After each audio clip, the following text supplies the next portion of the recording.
नमस्कार, मी सूरज डवरे पुन्हा आपल्या भेटीस आलो।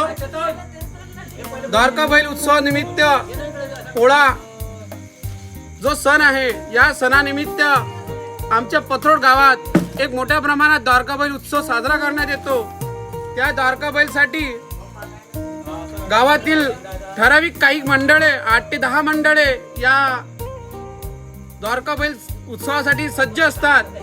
आता द्वारका बैल म्हणजे नेमकं काय, तर त्या द्वारका बैल एका बैलाला एक विशिष्ट प्रकारचं सजावट देऊन त्या बैलाला सजवणे, त्यासाठी अहोरात्र मेहनत घेणारे एक वेगवेगळे मंडळ यांची आपण आज मुलाखत घेऊ। त्यासाठी मी तुम्हाला थोडीशी त्यांची माहिती देतो।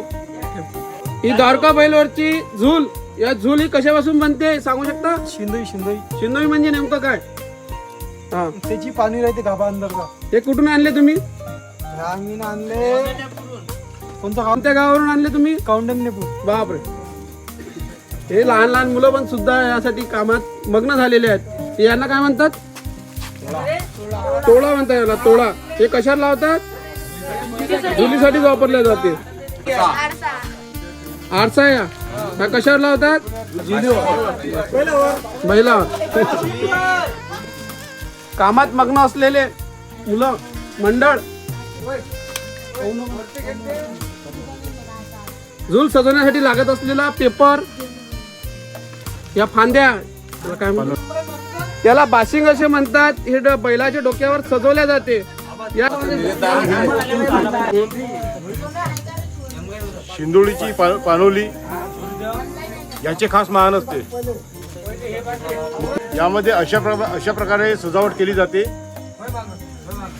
आणि हा आरसा झुलीवर सजवला जातो। त्याच्यानंतर अशा प्रकारचे फुलं वगैरे सर्व हे झुलीवर सजवल्या जातात आणि याला वाशिंग म्हणतात। यामध्ये मोठे भाऊ दिवस रात्र काम करीत असतात। आमच्या मोहल्ल्यात सर्व वयोवृद्ध मंडळी, लहान मोठी मंडळी अशा प्रकारचे वाशिंग तयार करतात।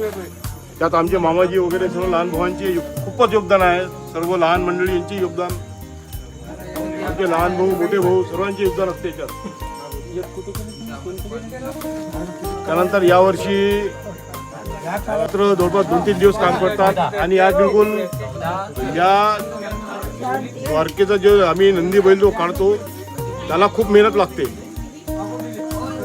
पण ही मेहनत करण्यासाठी संपूर्ण आमच्या तांबडकापुरातील मंडळी पूर्णपणे साथ देत असते। संपूर्ण 2-3 दिवस ही मंडळी सोबत असते। पूर्ण काम तन मन धनाने पूर्ण काम करते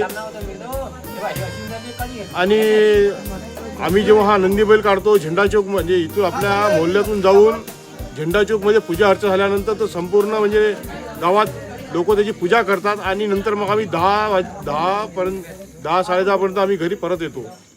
अशा प्रकारे हा उत्सव साजरा करण्यात येतो। धन्यवाद निलेश दादा, नागराज मंडळाचे खूप खूप आभार। असाच हा उत्सव दरवर्षी चालू राहो हीच इच्छा। पती पार्वती पते हर हर।